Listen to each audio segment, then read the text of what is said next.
आजकल धर्म के व्यापार करने वालों की बाढ़ आई हुई है।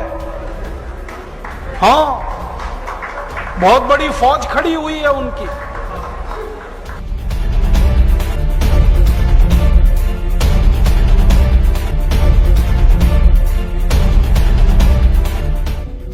शराब का सबसे पहला फायदा, शराब आपके कॉन्फिडेंस को बढ़ाती है।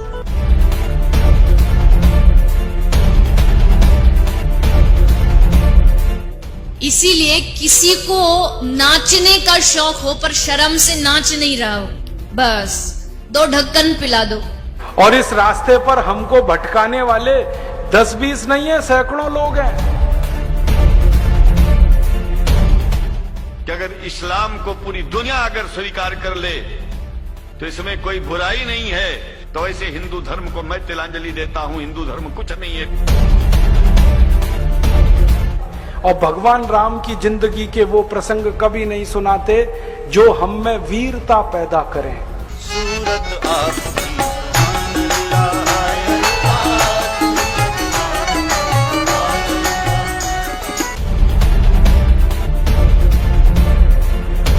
कहीं से 10 करोड़ लूटो, कहीं से 20 करोड़, कहीं से 25 करोड़।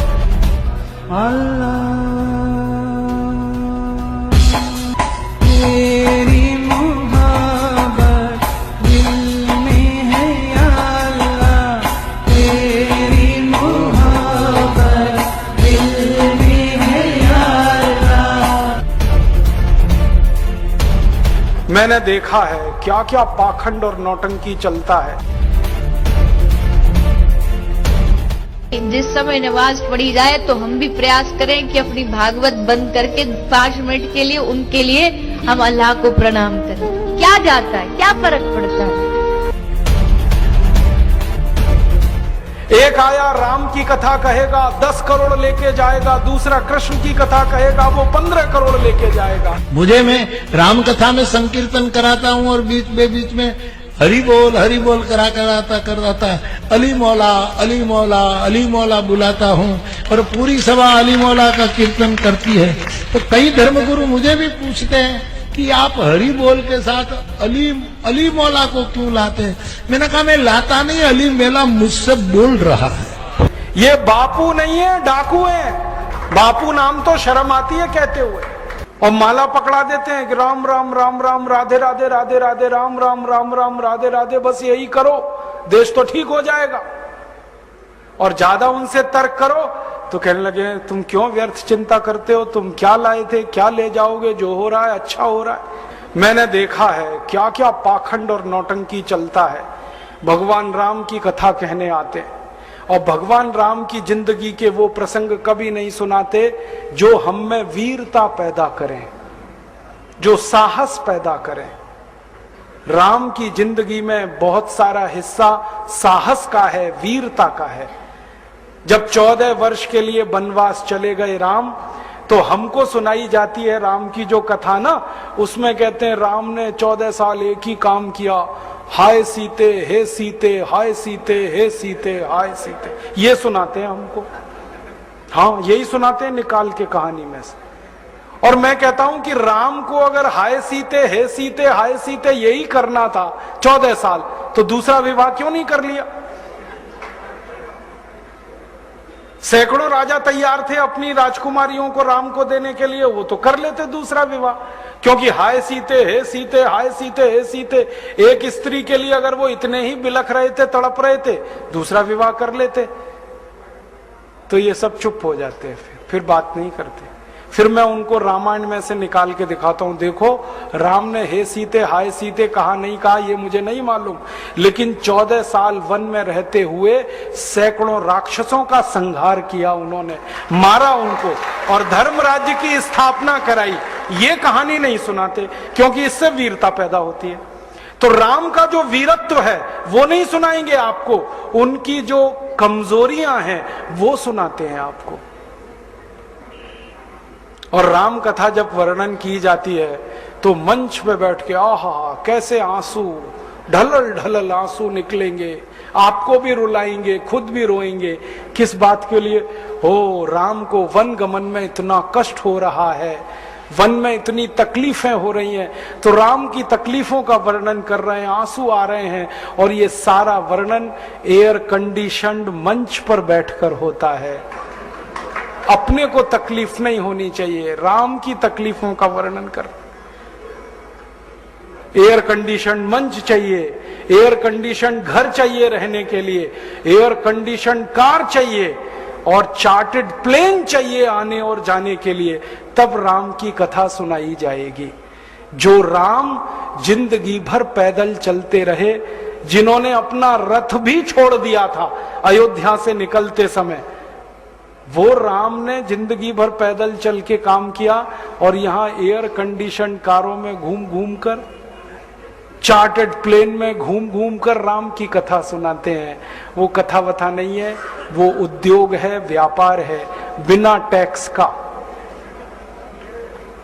और मुझे बहुत शर्म है ये कहते हुए, समय आने पर प्रमाण से बात करूंगा कि राम कथा कहने वाले ब्लैक मनी को व्हाइट मनी करने के काम में लगे हुए एजेंट हैं, और इससे ज्यादा कुछ नहीं। और मुझे इससे भी बड़ी शर्म आती है कहते हुए कि आप जो उनको दे रहे हैं दान के रूप में, वो पैसा ब्याज पर उठा रहे हैं वो दूसरे लोगों को, और आपके दिए हुए पैसे से धंधा बना रहे हैं अपना।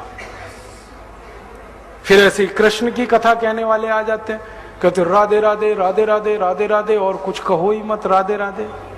कंस को मारा, जरासंध को मारा, शिशुपाल को मारा, अधर्मियों को मारा, ये सब थोड़े में, राधे राधे राधे राधे बड़े में। हाँ, क्योंकि आपको कायर बनाना है ना, निर्वीर बनाना है, नपुंसक बनाना है, तो वीरता की कहानी क्यों सुनानी है? तो चुन चुन कर ऐसी कहानियां सुनाते हैं। और मैं आपको बहुत गंभीर बात कह रहा हूं कि ये सारे हमारे देश में जो पाखंडी लोग हैं ना, राम और कृष्ण की कथा कहने वाले, ये सरकारों के साथ मिले हुए हैं, क्योंकि सरकारों ने इनको एक कान में मंत्र फूंका है, तुम लोगों का ध्यान इस तरफ भटकाते रहो ताकि कोई महंगाई के खिलाफ न लड़े, गरीबी के खिलाफ न लड़े, बेरोजगारी के खिलाफ न लड़े, अत्याचार के खिलाफ न लड़े, वो डूबा रहे राधे राधे राधे राधे राम राम राम राम, बस इसी में। और समझाते रहो, तुम क्या लाए थे, तुम क्या ले जाओगे, क्यों व्यर्थ चिंता करते हो, जो हो रहा है अच्छा हो रहा है, आगे होगा और भी अच्छा होगा। एक रास्ता ये है। अब दो रास्ते हैं अपने सामने, एक रास्ता भगत सिंह का, ऊधम सिंह का, चंद्रशेखर का, एक रास्ता हमारे ये धर्म गुरुओं का, पाखंडियों का, जो राम की कथा, कृष्ण की कथा। मुझे बहुत ऑफर आए हैं, मैं आपको दिल का दर्द बता रहा हूं, सच में कह रहा हूं, आपसे नाम नहीं लेता। मुझे ऑफर आए कि तुम कहां बेकार भटक रहे हो, मेरे साथ आ जाओ। मैंने कहा बापूजी क्या होगा उसमें? तो कहने लगे जितना मिलता है वो डबल हो जाएगा। मैं बोल रहा कैसे? तो उन्होंने कहा तुम्हारी वाणी में बहुत जोर है, और मेरे पास लोगों की भीड़ इकट्ठा करने का, मजमा लगाने का तरीका है। मैं ऐसा डमरू बजाता हूं कि सब इकट्ठे होते हैं, और तुम्हारी वाणी में जोर बहुत है, मिलके लूटेंगे, थोड़ा तुम्हारा थोड़ा मेरा। ऐसे खुले ऑफर हैं मेरे पास। और मैं कहता हूं बापूजी माफ करो। क्यों? कहते तुम्हें पैसे नहीं चाहिए। मैंने कहा पैसे ही चाहिए होते तो बहुत रास्ते हैं मेरे पास, यही एक बचा है। पैसे ही कमाने हैं तो बहुत रास्ते हैं, ये एक रास्ता थोड़ी है। बहुत तरीके हैं, पैसे कमा लूं, घर बना लूं, बीवी बच्चे ले आऊं, करोड़पति हो जाऊं, 10 करोड़पति हो जाऊं, 100 करोड़पति हो जाऊं। बहुत आसान काम है ये तो।